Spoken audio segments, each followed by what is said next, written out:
अस्सलाम वालेकुम, मेरा नाम है अदनान और मैं आप लोगों की भेजी गई हॉरर स्टोरीज को नरेट करता हूँ। बचपन में हमें दादा दादी नाना नानी हमें ऐसी स्टोरी सुनाया करते थे और हम लोगों को बहुत डर लगा करता था, लेकिन उसका भी एक अपना ही मजा होता था। बिल्कुल ऐसी स्टोरीज मैं आप लोगों से शेयर करता हूँ। लेकिन अगर आप ज्यादा डरते हैं, आपको डर लगता है ऐसी बातें करते हुए सुनते हुए, तो आप इन स्टोरीज को ना सुना करें। खासतौर पे बच्चे स्टोरीज मत सुना करें, ये मेरी आपसे रिक्वेस्ट है। क्योंकि आप लोग ऐसे वाकया सिर्फ सुनने की हद तक रखा करें। अपनी रियल लाइफ में अगर डर लग रहा हो तो ऐसी चीजें ना सुना करें, ये आपसे मेरी रिक्वेस्ट है। चलते हैं आज की स्टोरीज की तरफ। स्टोरीज बहुत इंटरेस्टिंग होने वाली है। स्टोरी शुरू करने से पहले आयतुल कुर्सी का हिसार बांध ले, क्योंकि सुना जब हम इन मखलूकात का जिक्र कर रहे होते हैं, ये एंटिटीज हमारे बहुत करीब आने लगती हैं, इनका असर हमारे चारों तरफ ज्यादा होने लगता है। तो बेहतर ये है कि आयतुल कुर्सी का हिसार बांध ले ताकि हम लोग सेफ रह सके। चलते अपनी स्टोरीज की तरफ। अस्सलाम वालेकुम भाईजान, कैसे हैं आप? उम्मीद है आप खैरियत से होंगे। मैं आपके साथ एक कहानी शेयर करना चाहती हूँ। मेरे कजन अमेरिका में होते हैं, कैलिफोर्निया में। ये कहानी उन्होंने मेरे साथ शेयर किया। कल मेरी उनसे बात हुई तो उन्होंने मुझे बहुत ही अजीब वाक़या सुनाया। वो सॉफ्टवेयर इंजीनियर है, तो वो बताते हैं कि जिस कंपनी में मैं काम करता हूँ वहां पर एक इंडियन लड़की भी काम करती है जिसका नाम नंदनी था। वो काफी खूबसूरत लड़की थी। उसकी उम्र तकरीबन 25 साल थी। वो भी सॉफ्टवेयर इंजीनियर थी। उसकी जॉब काफी अच्छी थी। वो अपनी अच्छी लाइफ गुजार रही थी। वो अपनी एक दोस्त के साथ अपार्टमेंट में रह रही थी और बाद में उसकी दोस्त वहां से किसी दूसरे अपार्टमेंट में मूव हो गई। उसके बाद वो वहां पर अकेली रह रही थी। वो जब भी अपने किसी फ्रेंड या कोलीग को फोन करती तो सब यही कहते कि यार हमारे बॉयफ्रेंड के साथ जाने का प्लान है। जिस तरह सबकी अपनी एक पर्सनल लाइफ होती है, तो वो सोचती थी कि सबके ही बॉयफ्रेंड और गर्लफ्रेंड है, तो मेरा भी कोई फ्रेंड होना चाहिए, कोई ऐसा बंदा होना चाहिए जिसके साथ मैं भी घूम सकूं। फिर एक दिन उसकी दोस्त ने उसे कहा कि तुम भी कोई अच्छा सा पार्टनर अपने लिए ढूंढ लो। तो वो कहती है कि मैं शॉर्ट रिलेशनशिप पर बिलीव नहीं करती और अमेरिका में लॉन्ग टर्म रिलेशनशिप नहीं होता। मुझे इस तरह का रिलेशनशिप नहीं चाहिए। तो उसकी दोस्त उसे एक एप्लीकेशन के बारे में बताती है।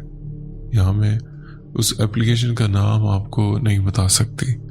तो कहती है कि तुम ये एप्लीकेशन अपने मोबाइल में इंस्टॉल करो और तुम अपने मुताबिक कोई भी लॉन्ग टर्म रिलेशनशिप के लिए अच्छा सा लड़का मिले तो तुम उसके साथ दोस्ती कर लेना। तो कहती है कि चलो ठीक है। अगले दिन वो ऑफिस से घर आती है, खाना वगैरह खाती है और उस चैटिंग एप्लीकेशन को डाउनलोड कर लेती है और वो काफी ज्यादा प्रोफाइल चेक करती है, लेकिन कोई भी लड़का उसे समझ नहीं आता। उस एप्लीकेशन पर ज्यादातर गोरे थे, इंडियन और पाकिस्तानी भी थे। उसे एक प्रोफाइल नजर आती है जो काफी खूबसूरत होती है। वो लड़का काफी हैंडसम होता है। वो एक गोरा होता है, उसकी नीली आंखें थी। उसकी प्रोफाइल पर लिखा था कि no time pass, long term relationship. तो जैसे ही वो उसके प्रोफाइल पर जाती है और लाइक करती है, तो वो बंदा भी उसकी प्रोफाइल पर आकर लाइक करता है और वहां से उन दोनों की चैट स्टार्ट हो जाती है। एक दूसरे का हाल चाल पूछा जाता है और फिर बातें होने लगती हैं और उसी तरह करते करते एक हफ्ता गुजर जाता है। वो दोनों काफी देर तक एक दूसरे से चैट करते थे, लेकिन वो लड़का दिन में ज्यादा चैट नहीं करता था। वो ज्यादा रात को बात करता था। तो वो भी यही सोचती थी कि चलो रात का टाइम ठीक है, हो सकता है दिन को वो कोई काम करता हो और ये रात को फ्री होता है। लेकिन नंदनी को रात को जल्दी सोने की आदत थी और फिर करते करते 15 दिन गुजर जाते। उस लड़के का नाम लुकास था और वो क्रिश्चियन था। वो रात को काफी देर तक बातें करते थे। जब वो उससे ये कहती थी कि अब मैं सोने लगी हूँ, मुझे सुबह ऑफिस जाना है, तो वो इससे कहता था कि नहीं, तुम मुझसे अभी बात करो। तो इससे ये बहुत अच्छा लगता है कि ये मुझे बात करने के लिए इंसिस्ट कर रहा है।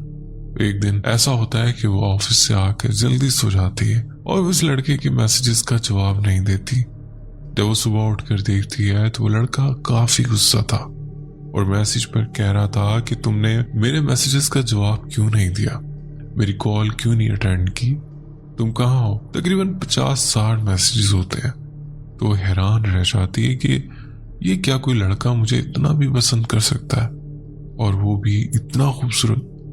फिर वो इस लड़के से मिलने का सोचती है कि मुझे एक बार इससे मिलना चाहिए।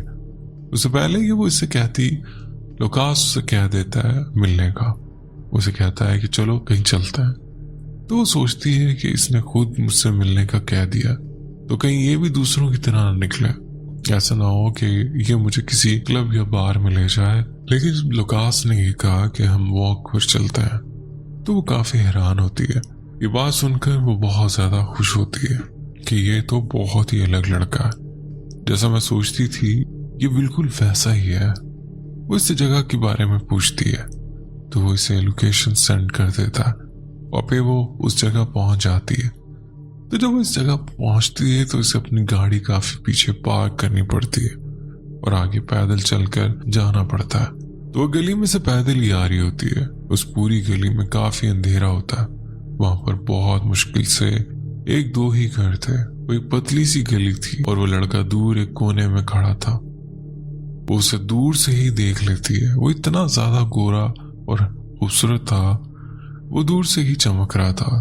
तो हाथ हिलाकर उसे हेलो बोलती है और फिर भागकर उसकी तरफ जाती है और फिर वो दोनों वहां पर वॉक करते हुए आगे चलने लगते हैं। उसे देखकर बहुत खुश होती है क्योंकि वो लड़का सच में ही बहुत हैंडसम था। फिर चलते चलते लुकास नंदिनी का हाथ पकड़ लेता है। तो नंदिनी पहले तो थोड़ा सा हिचकिचाती है क्योंकि वो एक इंडियन लड़की थी, लेकिन वो अंदर से खुश भी होती है। तो सोचती है कि इसके हाथ इतने ठंडे क्यों। फिर इसे ख्याल आता है कि शायद ये भी शर्मा रहा है, इसलिए इसके हाथ ठंडे हो रहे हैं। इस जगह पर काफी अंधेरा होता है। वो लुकास से कहती है कि किसी रोशनी वाली जगह पर चलते हैं, लेकिन वो मना कर देता है। और फिर आगे जाके एक गार्डन आता है जिसमें एक बेंच रखा होता है। उस पर जाकर बैठ जाते हैं, बातें करने लगते हैं।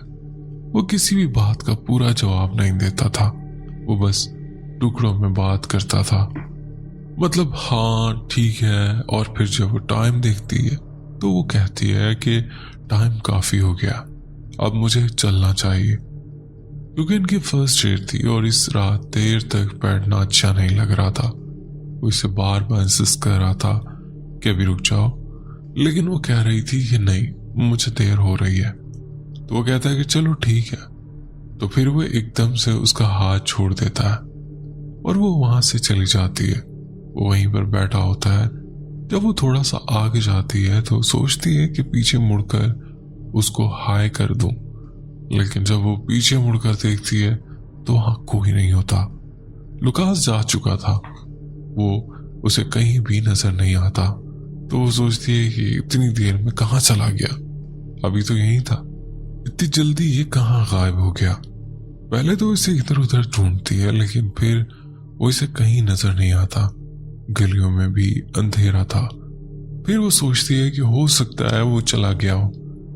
तो वो भी वहां से अपने फ्लैट में वापस आ जाती है। और जब वो वहां आती है तो इसे मैसेज आता है कि मुझे उम्मीद है तुम खैरियत से अपने फ्लैट पहुंच गई होंगी। तो पहले तो इसे गुस्सा आता है कि ये एकदम से कहाँ गायब हो गया, ना तो इसने हाय बोला। खैर वो इसे मैसेज करती है कि हाँ मैं पहुंच गई हूँ और फोन बंद करके सो जाती है क्योंकि इसने सुबह ऑफिस जाना होता और वो थोड़ा चिड़चिड़ी भी हो रही थी। सुबह जब उठती है तो उस लड़के के फिर से काफी मैसेजेस आए होते हैं कि तुम मेरी कॉल और मैसेजेस का जवाब क्यों नहीं दे रही। तकरीबन 40-50 मैसेज थे। तो देखकर सोचती है कि ये बंदा मुझ पर इतना गुस्सा क्यों कर रहा है। फिर वो कहती है कि चलो कोई नहीं, मुझसे प्यार भी तो करता है और ये मुझे थोड़ा सा सीरियस लगता है, ये बिल्कुल वैसा ही है। तो इसे मैसेज करके बताती है कि हम शाम को मिलते हैं। तो कहता है कि ठीक है। वो रात को तो बहुत लंबे लंबे मैसेजेस लिखता था, लेकिन दिन के टाइम बहुत ही शॉर्ट जवाब देता था। खैर उसी तरह से वक्त गुजरता रहता था और वो दोनों ही आपस में मिलते रहते हैं। एक दफा दिन के टाइम वो इसे काफी सारे मैसेजेस करती है, लेकिन वो कोई जवाब नहीं दे रहा होता। तो इसे काफी गुस्सा आता है। रात को जब उसकी बात होती है तो वो इससे पूछती है कि मैं दिन को तुम्हें इतने मैसेजेस करती हूँ लेकिन तुम मुझे जवाब नहीं देते। तो वो बात को गोल कर देता है। उसे कहता है कि ठीक है आज शाम को उसी जगह मिलते हैं। तो कहती है कि उस जगह पर क्यों, किसी और जगह चलते हैं। तो कहता है कि नहीं, वो जगह ठीक है, वहां पर ज्यादा पब्लिक नहीं होती, उस जगह पर थोड़ा सा सुकून है। खैर वो इसे मिलने के लिए वहां चली जाती है और बातों बातों में वो उससे पूछती है कि तुम मुझे दिन के टाइम क्यों जवाब नहीं देते। बहुत ही मुश्किल से तुम्हारा ओके यस का मैसेज आता है। रात को तुम इतने ज्यादा मैसेज करते हो, लेकिन मुझे नींद आई होती है। लेकिन मैंने इसकी बात का खास जवाब नहीं देता। पास में ही एक छोटा सा रेस्टोरेंट था, वो वहां जाकर खाना खाते हैं। फिर वो लड़की से कहती है कि चलो ठीक है, अब मुझे चलना चाहिए। तो इसे गाड़ी तक छोड़ने के लिए आता है और वो वापस आ जाती है। घर आकर वो काफी खुश होती है कि आज मैं डेट पर गई, उसके साथ मैंने डिनर किया है और इसी तरह मजीद कुछ दिन गुजर जाते हैं। वो इसी तरह मिलते रहते हैं और उनकी चैट्स भी होती रहती हैं। एक दफा फिर जब वो वॉक कर रहे होते हैं तो वो लड़का उसका हाथ पकड़ लेता है और इस दफा भी इसके हाथ बहुत ही ठंडे होते हैं। वो दिल में सोचता है कि इसके हाथ इतने ठंडे क्यों हैं, क्या फ्रीजर से निकाल कर लाया है। वो लड़का इससे पूछता है कि क्या तुम कुछ सोच रही हो। तो वो मुस्कुरा कर कहती है कि नहीं, मैं कुछ नहीं सोच रही। वो कहता है कि नहीं, तुम कुछ सोच रही हो, मगर वो इसकी बात को टाल देती है। तो कहता है कि ठीक है। फिर वो इससे कहती है कि मैं बहुत खुश हूं। इनडायरेक्टली वो अपनी मोहब्बत का इजहार करती है। तो वो भी इसका हाथ पकड़कर कहता है तुम मुझे छोड़कर कभी मत जाना, मैं कभी भी तुम्हें खोना नहीं चाहता। ये बात वो बहुत ही सीरियस होकर कहता है। तो वो थोड़ा घबरा जाती है कि लॉन्ग टर्म रिलेशनशिप तो है, मगर मैं शादी तो इतनी जल्दी नहीं कर सकती ना। उस टाइम वो इसकी इस बात को टाल देती है और कहती है कि चलो आगे चलते हैं। और फिर एक दिन इसके वही दोस्त के पास आती है जो फ्लैट में उसके साथ रहती थी। उसे कहती है कि नंदिनी, तुम आजकल कहाँ गायब हो, कहीं भी नजर नहीं आती। ऑफिस से घर, घर से ऑफिस, ये कैसी जिंदगी है, तुम हमारे साथ तो अब कहीं जाती ही नहीं हो। वो कहती है कि मैं भी आजकल बिजी हो गई हूँ। वो उससे पूछती है कि किधर। नंदिनी से बताती है कि तुमने ही तो मुझे एप्लीकेशन के बारे में बताया था, तो बस मैं आजकल वहीं बिजी हूँ। वो पूछती है कि क्या सच में तुम्हें कोई मिल गया। उसकी दोस्त कहती है कि कौन मिला है। तो वो लुकास की तस्वीर और प्रोफाइल उसे दिखाती है। उसकी दोस्त कहती है कि यार बंदा तो बहुत ही हैंडसम और खूबसूरत है। वो कहती है ये तस्वीरों से भी ज्यादा खूबसूरत है। तो वो कहती है कि यार बस एक प्रॉब्लम है, वो बंदा दिन को मेरे साथ बात नहीं करता, रात को मैसेजेस करता है, इवन के दिन को कॉल भी नहीं करता। उसे कहती है कि यार हो सकता है वो रात को कहीं जॉब करता और दिन के टाइम सोता। उसे कहती है कि यार अगर जॉब हो तो बंदा कोई ऑफिस वगैरह का जिक्र तो करे। जिस तरह से मैं इसको बताती हूँ वो कभी जिक्र ही नहीं करता, वो कभी जिक्र ही नहीं करता इस बात का। वो कुछ भी अपने बारे में ज्यादा डिटेल से नहीं बताता। वो बंदा सिर्फ रात को ही अवेलेबल होता है, मैसेजेस पर या कॉल्स पर, और मिलने के लिए भी रात को ही।